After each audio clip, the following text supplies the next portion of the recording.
স্কুললৈ যোৱা স্কুললৈ যোৱা কাৰ স্কুল যাবা দাদাই স্কুল যাবা কাম কৰিলো ককাই স্কুললৈ যাব ওলাইছে আৰু সি অংগনবাড়ী যায় এতিয়া অংগনবাড়ী নাযায় বোলে সিও দাদাকৰ স্কুললৈ যায় যাবা আৰু স্বাগতম জনাইছো সকলোকে মোৰ চেনেলৰ অন্য এটা ভ্লগলৈ আজি ৰাতিপুৱাই ভ্লগটো আৰম্ভ কৰিছো গা পা ধুই আহি ভাত পানী বনাই কৰি মই আজৰি আজি এফালে যাম বুলি ভাবিছো আৰু তাৰে কিছু মুহূৰ্ত ব্লগ আকাৰে আপোনালোকৰ আগলৈ আগবঢ়াম আৰু আশা কৰিছো আপোনালোকে ভিডিঅ'টো চাই ভাল পাব আৰু যিসকল নতুন ভিউৱাৰ্ছে মোৰ এই ভিডিঅ'টো চাই আছে প্লিজ মোৰ চেনেলটো ছাবস্ক্ৰাইব কৰি দিব আৰু ভিডিঅ'টো সম্পূৰ্ণকৈ চাব তেতিয়াহ'লে বলক আজিৰ ব্লগটো আৰম্ভ কৰো টেন টেন গুড মৰ্ণিং কৈ দিয়া আৰু আজি মই ৰাতিপুৱা ভাতৰ সৈতে বনাইছিলোঁ থুৰ কচুৰ ভাজি আৰু দাইল কচু খাই কোনে কোনে ভাল পায় কমেণ্ট কৰি জনাব হা মোৰ একদম প্ৰিয় হয় তাৰপিছত আমি আহিলোঁ বজাৰ কৰিবলৈ যিহেতু বিহু পালেহি লগৰ কেইজনীৰ সৈতে অকণমান বজাৰ কৰোঁ বুলি আহিলোঁ আজি নগাঁৱৰে এখন মাৰ্টত গৈ পেলাই গোটেইকেইজনীয়ে নিজৰ নিজৰ প্ৰয়োজনীয় যাৱতীয় কিছুমান বস্তু কিনিলোঁ প্ৰত্যেকেই বেলেগ বেলেগ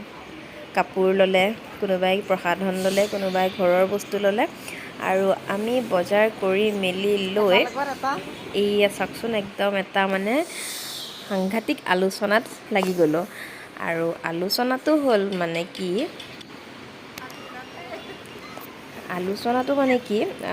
তাত যিহেতু অফাৰ দি আছিলে বিহু অফাৰ এটা নিৰ্দিষ্ট লিমিটত যদি আমি বজাৰ কৰোঁ তেতিয়াহ'লে এটা ডিনাৰ ছেট দিব নহ'লে এটা লেপটপৰ বেগ দিব তাকেই আমি আলোচনা বিলোচনা কৰি আছোঁ কোনটো ল'লে ভাল হয় তাৰপিছতে আকৌ কুৰ্তি ল'ব বিচাৰিলে লগৰজনীয়ে কুৰ্তি চালে এইয়া চাওক ভাল ভাল কালেকশ্যন আছে এইখনত এয়া দেখিছেনে একদম পূৰা ফুল আৰু এয়া দেখিছে আমাৰ একদম বাইদেৱে পূৰা কথা বতৰা পাতি আছে কোনটো অফাৰ ল'লে ভাল হয় আৰু অৱশেষত আমি এটা সিদ্ধান্তত উপনীত হ'লোঁ কি কৰিলে ভাল হয় ভাবি গুণি ল'লোঁ লৈ মেলি কৰি আমি বিল পে' কৰিলোঁ আৰু বিল পে' কৰাৰ পিছত আমাক এনেকুৱা এটা বেগ ফ্ৰী দিলে ফ্ৰী নহয় তাৰ বিনিময়ত আমি কিবা এটা দিব লগা হ'ল তাৰপিছত গোটেইখিনি বজাৰ লৈ মেলি মানে কোনটো কাৰ আছিলে অলপ মানে পাজল লাগি গ'ল যিহেতু আমি চব একেলগে লৈ লৈছিলোঁ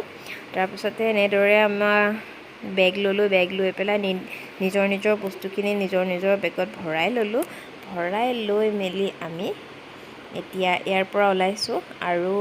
বজাৰ আছে যদি আমি বেলেগ বজাৰ কৰোঁ আপোনালোকক দেখুৱাই যাম কি কি কিনো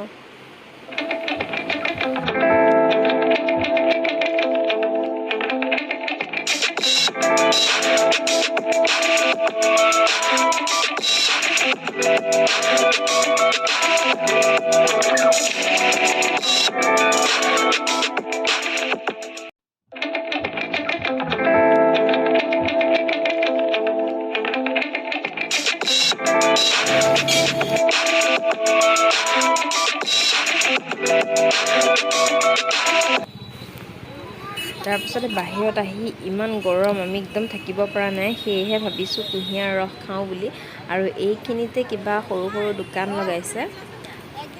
এয়া চাওক চিনি পোৱা নাই এওঁলোকক কিন্তু এওঁলোকৰ পদক্ষেপটো ভাল লাগিলে তাৰপাছতে আমি এনেদৰে কুঁহিয়াৰ ৰস খালোঁ আৰু এয়া দেখিছে একদম মানে পূৰা তেওঁলোকৰ মানে একদম খাবলৈ কুঁহিয়াৰ ৰস খাবলৈ কেনেকুৱা এক্সাইটেড হৈ আছে দুইগৰাকী আমাৰ আৰু এইয়া দেখিছেনে পূৰা কুঁহিয়াৰ ৰস উলিয়াই আছে আৰু কি মজা লাগে গৰম দিনত খাই নহয়নে আৰু আমি মানে বাৰে বাৰে কৈ আছোঁ নেমু দিব দাদা নেমু দিব তাৰপিছত তেওঁ নেমু দিলে আৰু তাতে ক'লা নিমখ দি দিলে তাৰপিছতে একদম তৃপ্তিৰে মানে তিনিওগৰাকীয়ে এনেকৈ খাই ল'লোঁ বজাৰ সময় কৰি ঘৰলৈ আহিলোঁ আৰু এয়া দেখিছেনে পিঠাগুড়ি চাউল মায়ে তিয়াই থৈছিলে যিহেতু বিহু পাই গ'লহি সেয়েহে আমি দুইজনীয়ে ধুমাধুম পিঠাগুড়িখিনি খুন্দি ল'লোঁ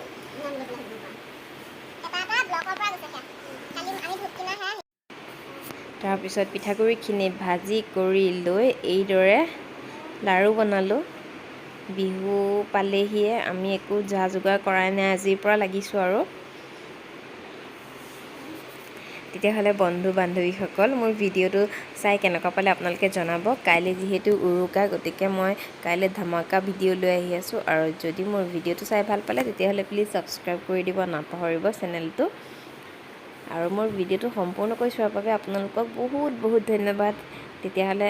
আজিলৈ আহিছোঁ, আকৌ লগ পাম অন্য এটা ব্লগত। Bye bye.